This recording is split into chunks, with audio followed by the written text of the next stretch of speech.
আজকে বন্ধুরা লাল শাক ভাজি করলাম। ভাতের সাথে শাক না হলে মনে হয় চলেই না, খাওয়া অপূর্ণ থেকে যায়। প্রতিদিনই কোনো না কোনো শাক ভালো লাগে, শাক ভাজিটা খেলে ভালো লাগে। শাক ভাতের সাথে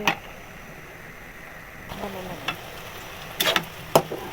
তাই প্রতিদিন সবাই খাবেন, কোনো না কোনো শাক খাবেন সবাই।